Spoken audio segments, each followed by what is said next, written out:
একটা পরিষ্কার জিনিস বলুন যে আজকে মুখ্যমন্ত্রী খুব পরিষ্কারভাবে আদরণীয় মুখ্যমন্ত্রী শুভেন্দুদা বলে দিয়েছেন জুন মাসের শুরু থেকেই অন্নপূর্ণা ভান্ডার এবং আয়ুষ্মান যোজনা ইমপ্লিমেন্টেড হবে। এবং কিভাবে হবে?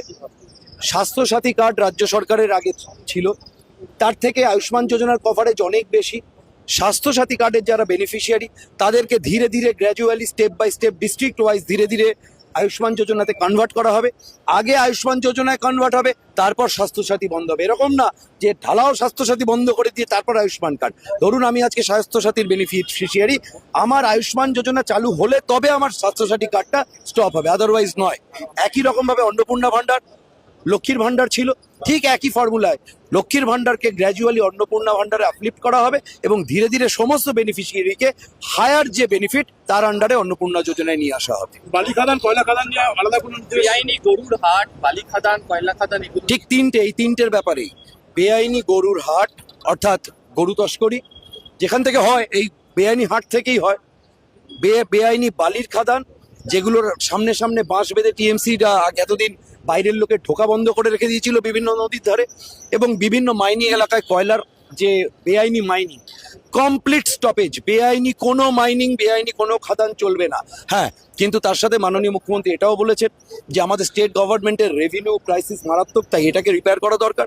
তাই কোনো বালি খাদান, কোনো কয়লার মাইন যদি দেখা যায় যে সেটাকে রেগুলারাইজ করা সম্ভব রাজ্য প্রশাসনের উদ্যোগে, তাহলে এমএলএ তার প্রপোজাল আনবেন, ডিএম সাহেব কমপ্লিট সার্ভে করার পর যদি সেটাকে রেগুলারাইজ করা যায় তাহলে পাবলিক এক্সচেকারকে সমৃদ্ধ করার জন্য সেটাকে তখন লিগালাইজ করা হবে।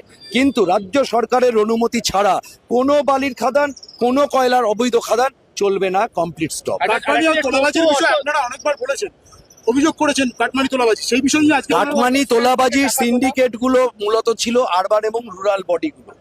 আরবান এবং রুরাল বডিতে যে সমস্ত পলিটিক্যাল অ্যাপয়েন্টমেন্ট ছিল, আমাদের বৈঠক শুরু হওয়ার আধ ঘন্টা আগে আদরণীয় মুখ্যমন্ত্রী সমস্ত সেগুলোকে ইনভ্যালিড ঘোষণা করে দিয়ে তারপর বৈঠকে বসেছে।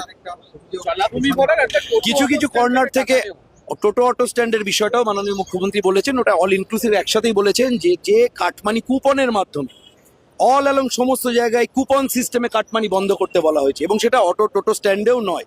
কোনো পার্টির ব্যানারে কুপন করে কোনো কালেকশন হবে না। যারা অটো টোটো স্ট্যান্ডের পরিচালন সমিতি, তারা তাদের পরিচালনার জন্য কি ব্যবস্থা করবে তাদের ব্যাপার, কিন্তু পার্টির ছত্রছায়ায় কুপন ছাপিয়ে টাকা তোলা, এটা মুখ্যমন্ত্রী বলে দিয়েছেন কমপ্লিটলি বন্ধ। সরকারি জমি এবং বাড়ি দখল করা হয়েছে এরকম অভিযোগ বিভিন্ন জায়গায় রয়েছে। পলিটিক্যালি স্পেসিফিক কিছু জায়গায় অভিযোগ উঠেছিল, আদরণীয় মুখ্যমন্ত্রী সেই বিষয়, যিনি প্রশাসনিক আধিকারিক ডিস্ট্রিক্ট ম্যাজিস্ট্রেট রয়েছেন, তাকে অবিলম্বে খোঁজ করে রিপোর্ট সাবমিট করতে বলেছেন।